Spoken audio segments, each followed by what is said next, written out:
Yesterday, I set out for a paddling challenge that I, after years of kayaking, hadn't attempted yet, and actually a test of the limits of portable kayaking. So, what was this challenge? Well, many of you who follow this channel, Air on the Water, know that I have a project called Paddling in 100 Cities. This project actually comes from my interest of many years, well, over 25 years actually, of travel. Traveling for me has always been a way to expand my own map of things experienced and things seen, and whether that is abroad in a different country or on a different continent, or in Sweden where I live, or even in Stockholm, my home city. It doesn't really matter as long as it's something new that I haven't seen or experienced before. And those who know me or follow this channel know that I find paddling to be a fantastic way to do that. Well, of course, it can be a great way to see a new city for the first time from the perspective of your kayak or your paddlecraft, whatever it is, a stand-up paddleboard or a packraft or whatever. But paddling even a city that you've visited before can also make for a completely different experience. I remember, for example, paddling in Vilnius, Lithuania, a city which I had visited before, but obviously never paddled, and seeing the city from the river perspective was quite something different and amazing. And I was actually the only craft that I saw on the river that day. So doing that can be amazing, and that's why my Paddling in 100 Cities project for me is a way to simply get out to different places and experience them from the water, from my kayak, or maybe sometimes a stand-up paddleboard. And this time I went to 3 cities located directly around or near Sweden's third largest lake, Mälaren. Stockholm, where I live, is actually based on Mälaren, on the easternmost side. And on the other side of Stockholm, of course, is seawater, but that's the eastern edge of this huge lake that stretches all the way to the west, to basically the areas that I visited yesterday, in part. So my travel yesterday took me by train from Stockholm to these 3 cities, and I wanted to check whether actually in one single day I would be able to bring an inflatable kayak from home by train, actually taking a commuter train first to a station where I could take a regional train to another city, Köping in this case, and then set up my kayak there, paddle on the creek or local river, and then pack down my kayak again, head on to the next city by train, which is a larger city, Örebro, not directly on Lake Mälaren, but in the general close area of the region at least, and then actually paddle there. And in Örebro it would also be a challenge because given that there are locks or something similar there around the castle, I would have to actually carry my kayak between 2 different stages there. So I would have to carry my kayak not just once but 3 times to get across to see the 3 different zones there, so to speak.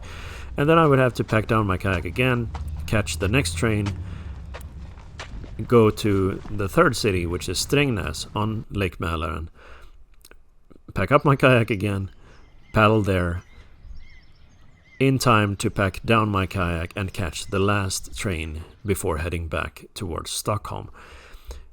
In one day, that's a lot to do. That's a lot of logistics, and it's also a lot to experience, a lot to see. So I actually wanted to try this out and see the different cities. I don't think actually strangely enough, I don't think I visited either of these cities ever, which is really strange. At least Örebro is a big city, which, well, I might have been there for business briefly, but never really explored the city as such. So I really wanted to go there for quite some time, and this was a good test to see how a portable kayak can be used in this way. And in this case, of course, I would have to make the train schedules work and account for possible delays with the train services. And of course, there were multiple delays on the way. Trains leaving up to half an hour later in one case than scheduled, which meant that the margin that I had set out was really important. I had to actually change my paddling plan a little bit, because I had considered going from Örebro all the way out to the lake Hjälmaren, which is Sweden's 4th largest lake. After that, I would have paddled Sweden's 4 largest lakes. But with that half hour of delay with the trains, that simply was not an option. So I decided to not do that, not take my river paddling that far, which was the right call, because if I had done so, I would have missed my train to the next city. But all in all, I had a fantastic time. It was a warm day. It was a really hot day, actually, for Swedish conditions, 28 degrees Celsius as at most. So I was glad to be able to have part of the paddle in the evening when it was a little bit colder, and also shaded by trees when I was first creek paddling near Köping. So how did this go? Well, I did make it. The train schedules and the margin that I had planned very well to make sure that I had time spots where I had to return to shore and enough time to pack up and walk back to the station, and a little bit of margin for any delays and such. The schedule worked, and it wasn't a close call. I had some margin coming to each of those stations, but if I hadn't planned it and kind of underestimated the time that things would take, then I would have been in trouble. But I had a great time, actually. People were very friendly in quite a few of these places. I got help, which I didn't ask for. It was just offered and executed in the first city to carry my kayak up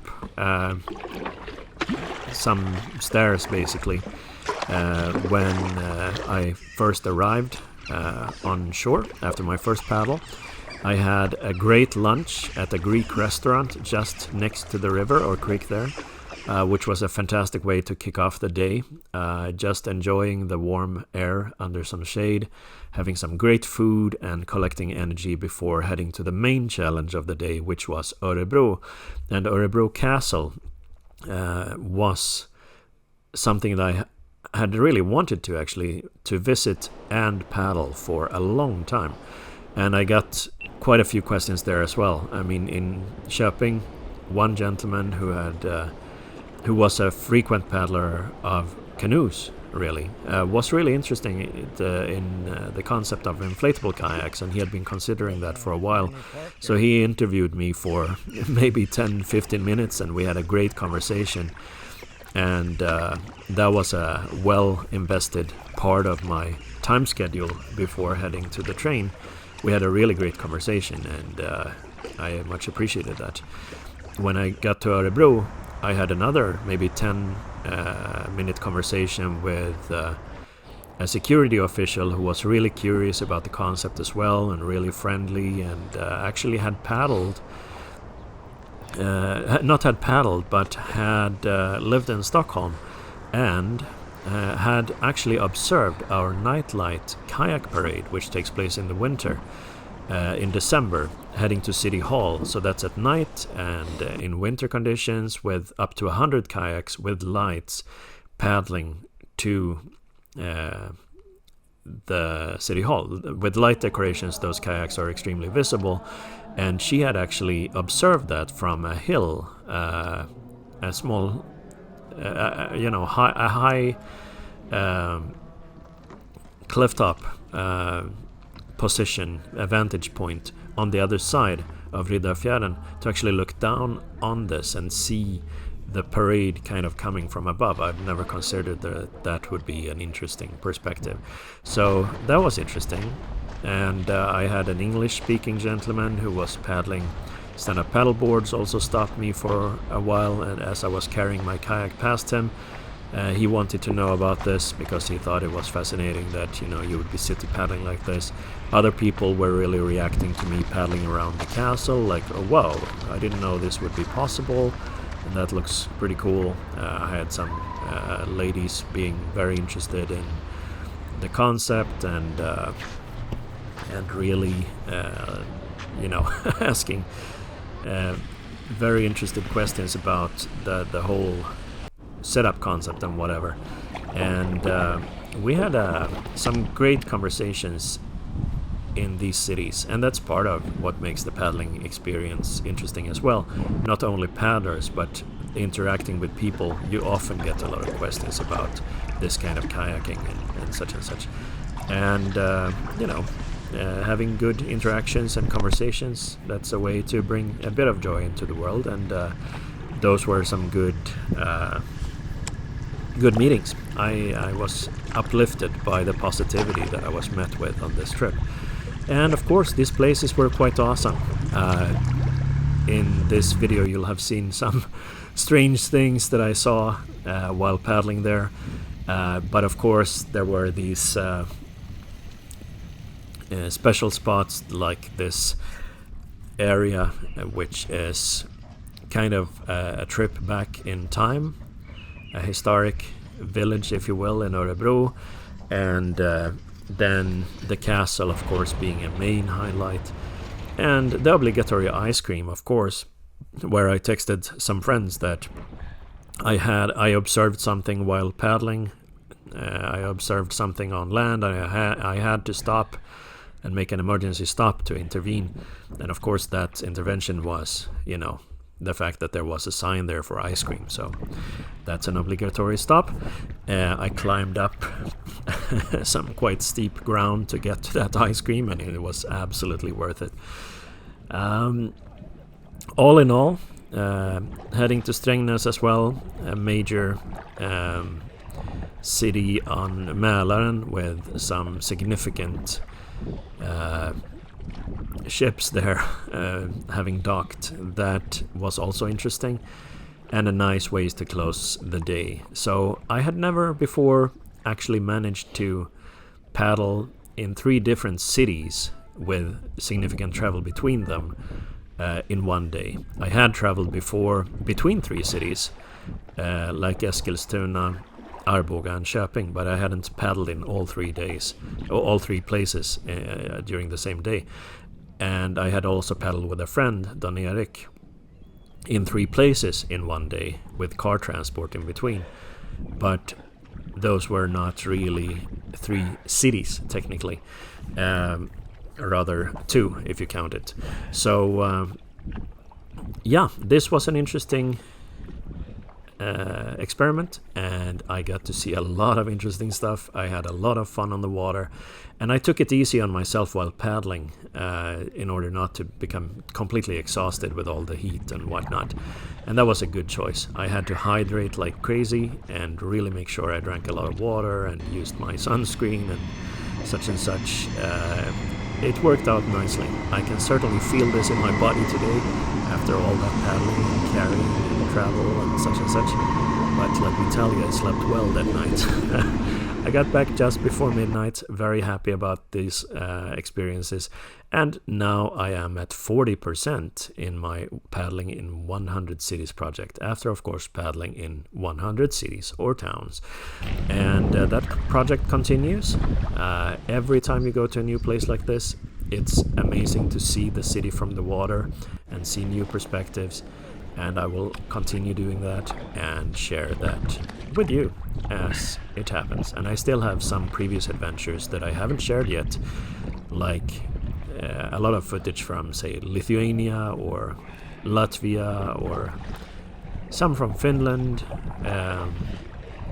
perhaps some from Spain and more from Norway and other cities in Sweden, a little bit perhaps from Africa, from Djibouti, among other things.